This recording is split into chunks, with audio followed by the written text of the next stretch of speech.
Hello बच्चों, आप सभी लोगों का हमारे YouTube channel the star classes पर बहुत बहुत स्वागत है। प्लीज़ कृपया आप लोग इसको सब्सक्राइब करें, मित्रों में शेयर करें और देखें, साथ साथ कमेंट भी करें। देखिए, इसके पहले मैंने पढ़ाया था परावर्तन और परावर्तन के नियम। अब हम लोगों को पढ़ना है, देखिए बोर्ड के सिलेबस में तो समतल दर्पण नहीं है, समतल दर्पण से परावर्तन, लेकिन जो आपके कंपटीशन होते हैं, चाहे नीट का एग्जाम हो चाहे मेंस हो, उसमें समतल दर्पण आता है। तो मैं आज आपको समतल दर्पण से परावर्तन के बारे में बताता हूं। देखिए, पहले तो दर्पण कोई भी हो, यहां बात आती है प्रतिबिंब की।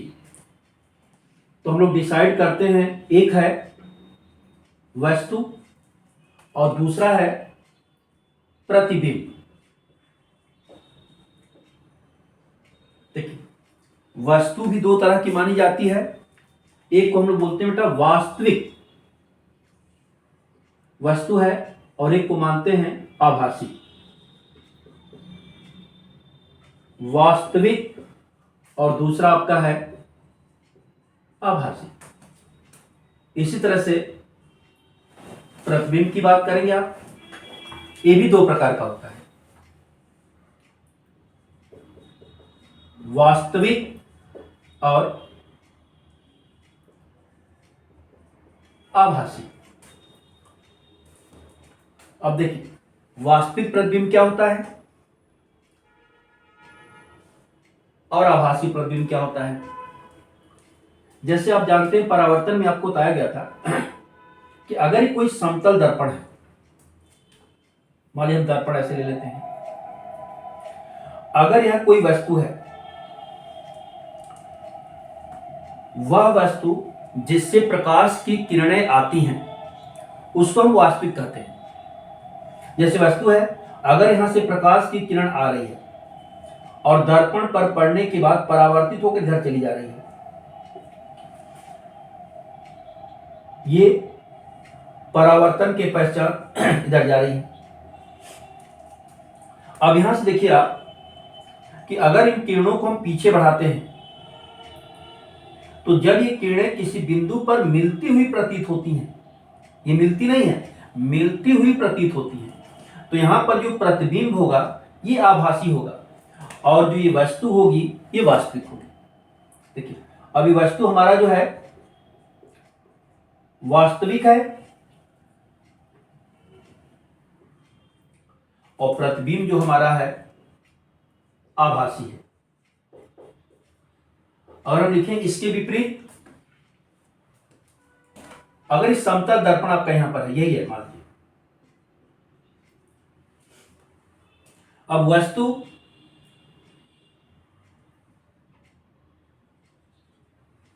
आभासी कब होगा, जब वस्तु से किरणें आती हुई प्रतीत होती। देखिए, यहां मिलती हुई प्रतीत हो रही तो आभासी प्रतिबिंब हो गया। अब कोई वस्तु अगर यहां रखी गई है, ये वो है, यहां से प्रकाश की किरण जो है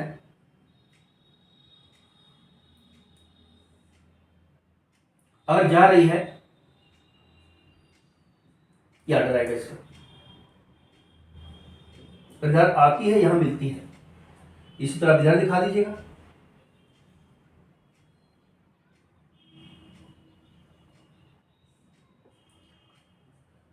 देखिए, ये किरण आ रही है, इसको पीछे बढ़ाने पर यहां ये मिलती हुई प्रतीत होती है, तो ये जो वस्तु है ये आभासी है, आभासी वस्तु हो गई। और लेकिन ये जो प्रतिबिंब है ये आपका वास्तविक है।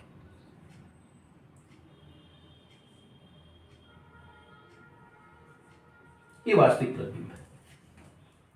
तो देखिए, आभासी और वास्तविक वस्तु और प्रतिबिंब क्या होता है, कहते हैं जब प्रकाश की किरणें किसी वस्तु से चलती हैं तो उसे वास्तविक वस्तु कहते हैं, और जब किसी वस्तु पर मिलती हुई प्रतीत होते हैं तो उसे आभासी वस्तु कहते हैं। इसी तरह से किसी प्रतिबिंब के लिए जब प्रकाश की किरणें किसी बिंदु पर मिलती हुई प्रतीत होती हैं तो उसको आभासी प्रतिबिंब हम लोग बोलते हैं, और अगर जिस बिंदु पर मिलती हैं उसे वास्तविक प्रतिबिंब कहते हैं।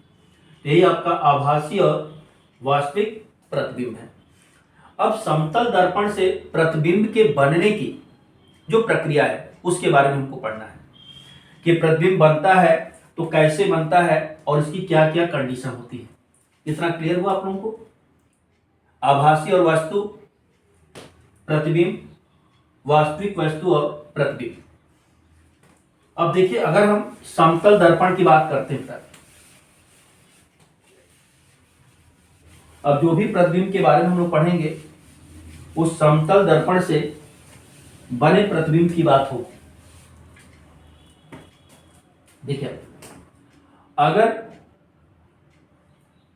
ये कोई समतल दर्पण है,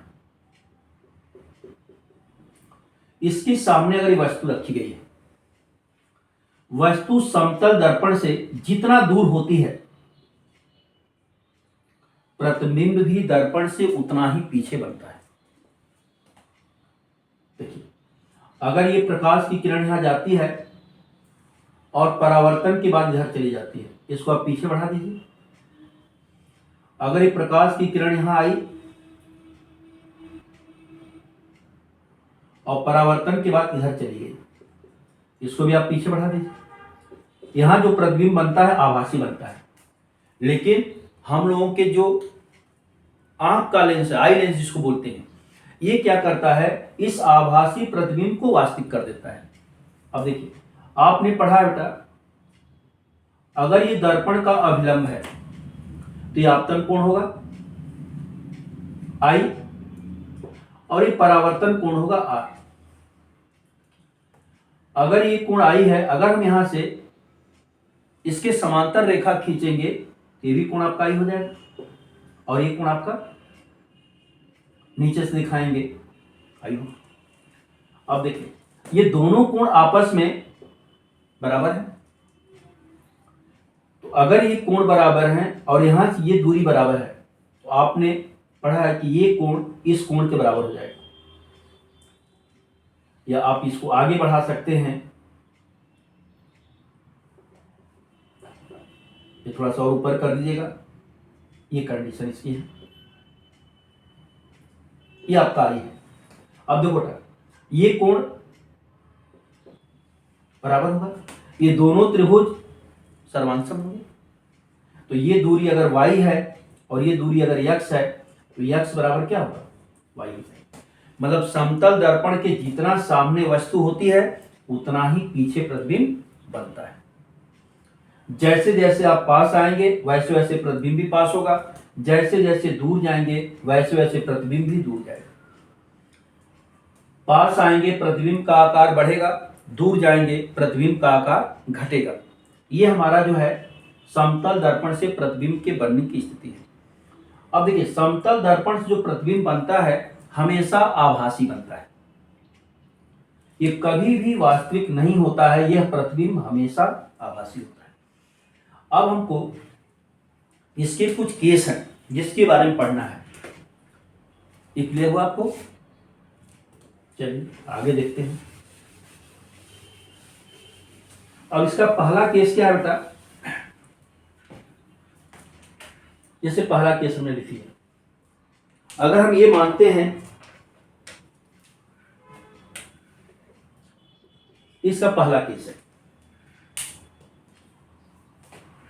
कि समतल दर्पण से जो प्रतिबिंब बनता है, अभी आपने कहा कि ये दर्पण है, जितना दूरी पर वस्तु है उतना पीछे प्रतिबिंब बनता है। ये प्रतिबिंब आपका आभासी है। दूसरा केस इसका है कि प्रतिबिंब इसमें वास्तविक भी एक केस में माना जाता है।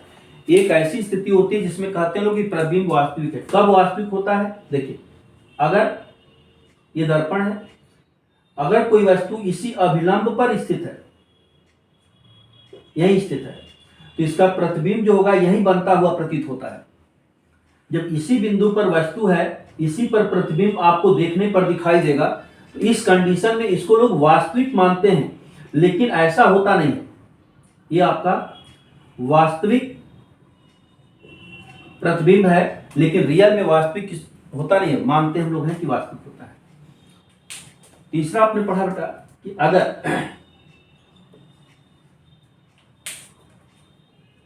कोई भी समतल दर्पण है, उस पर अगर प्रतिबिंब यहां बना है, मान लीजिए प्रतिबिंब है, ये वस्तु है, अब इसमें चाहे आप दर्पण को घुमाइए चाहे वस्तु को घुमाइए। देखिए, अगर हम दर्पण को घुमा देते हैं, पहला केस देख लीजिए आप यहां पर, अगर ये दर्पण है, पहले केस में इस दर्पण को हमने थीटा डिग्री कोण से घुमा दिया, ये कोण थीटा डिग्री, तो जो प्रतिबिंब बना है, ये प्रतिबिंब यहां पर इस पोजीशन से 2 थीटा पर घूम जाएगा। जैसे मान लीजिए पहली कंडीशन आपका ये है, यही मान लीजिएगा, ये नॉर्मल है, ये वस्तु है, ये प्रतिबिंब है। अब देखिए, जब थीटा डिग्री पर आपने घुमाया, अब ये वस्तु यही रहेगी, प्रतिबिंब की जो लाइन होगी यहां आ जाएगी, आई डैश। अब इनके बीच का जो कोण होगा वो 2 थीटा हो जाएगा। तो हमेशा आप याद रखेंगे कि जब वस्तु या दर्पण को थीटा डिग्री कोण से घुमाया जाता है, तो प्रतिबिंब की स्थिति प्रारंभिक स्थिति से 2 थीटा कोण पर घूम जाती है। ये तो हमने घुमाया दर्पण को। अब आप कहें दर्पण को नहीं, वस्तु को घुमाना है। जैसे मान लीजिए आपने कहा ये दर्पण है, ये वस्तु है, और ये आपका प्रतिबिंब है। अब अगर हम लोग वस्तु को यहां ले आते हैं, देखिए वस्तु को हमने यहां से थीटा डिग्री कोण घुमा दिया, ये प्रतिबिंब जो होगा यहां से ठीक इधर कहीं आएगा, और ये कोण 2 थीटा के बराबर है। तो आप एक चीज याद रखेंगे कि जब किसी समतल दर्पण से प्रतिबिंब बनता है, अगर हम लोग वस्तु को या दर्पण को थीटा डिग्री कोण से घुमाते हैं, तो प्रतिबिंब अपनी प्रारंभिक स्थिति से 2 थीटा कोण से घूम जाता है। जैसे आप दर्पण के सामने खड़े हो जाइए, अगर आप यहां पर 5 डिग्री से घूमेंगे, तो प्रतिबिंब दर्पण के अंदर 10 डिग्री से घूम जाएगा। समझ में? ये आपका आर्डर है इनके घूमने का। दूसरा होता है प्रतिबिंब की संख्या। अब आगे आप पढ़ेंगे कि नंबर ऑफ इमेज, प्रतिबिंब की संख्या कैसे निकालते हैं। देखिए, आप लिख सकते हैं प्रतिबिंब की संख्या। देखिए, अगर 2 समतल दर्पण को हम लोग किसी कोण पर रखें, जैसे मान लीजिए ये समतल दर्पण है, इनके बीच का कोण अगर थीटा है, और यहां पर कोई वस्तु है, कहीं भी है, आप मान लीजिए वस्तु यहां रखी गई है, तो कुल कितने प्रतिबिंब बनेंगे? तो पहले तो हम निकालते हैं प्रतिबिंब की स्थिति। आप लिखेंगे प्रतिबिंब की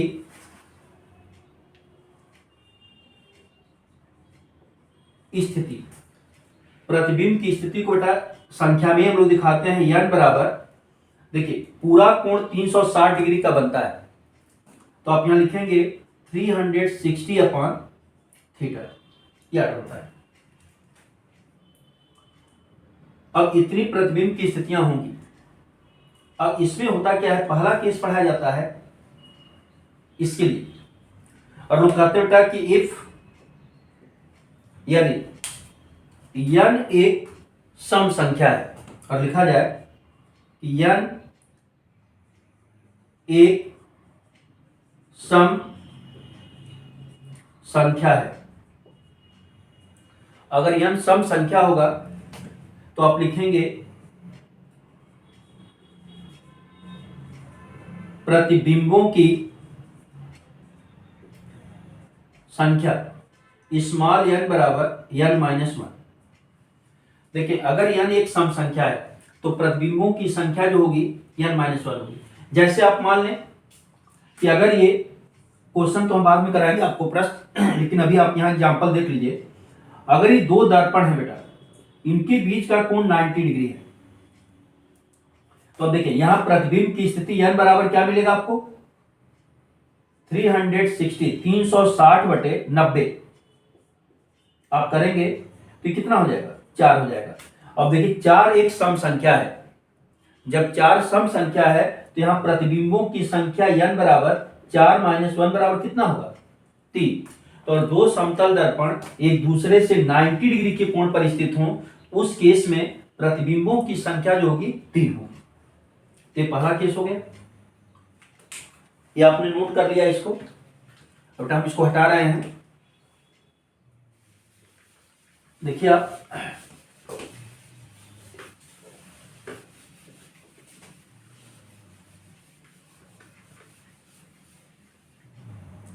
अब इसका दूसरा केस जो होता है, जैसे आपने कहा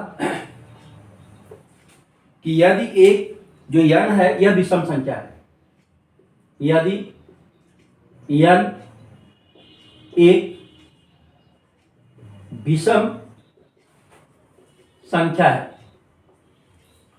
अब विषम संख्या है तो इसके भी दो पार्ट होते हैं। पहला क्या होता है कि वस्तु दोनों दर्पण के बीच बने कोण के अर्धक पर स्थित है। जैसे देखिए वस्तु दोनों दर्पण के बीच बने कोण के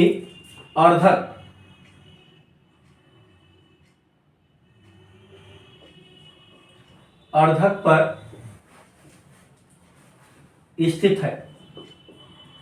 जैसे देखिए ये दो दर्पण हैं,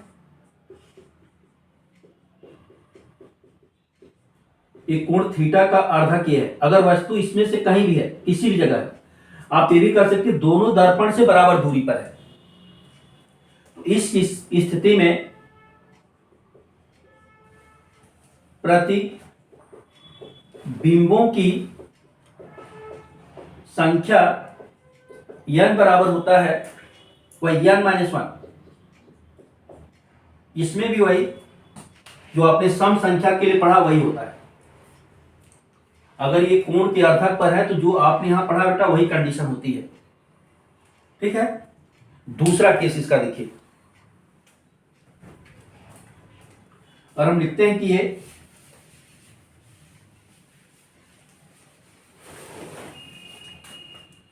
दूसरा पार्ट इसका बेटा कि अगर वस्तु लंबार्धक पर कोणों के अर्धक पर न होकर कहीं और है, जैसे आपने कहा वस्तु दोनों दर्पण के मध्य स्थित है, कहीं भी स्थित हो सकती है। और जैसे ये आप देख लीजिए, और आपने कहा बेटा ये दर्पण है, ये कोण थीटा है। अब वस्तु यहां भी हो सकती है, वस्तु यहां भी हो सकती है, कहीं भी हो सकती है, मतलब लंबार्धक पर नहीं है। तो इस स्थिति में प्रतिबिंबों की संख्या जो होती है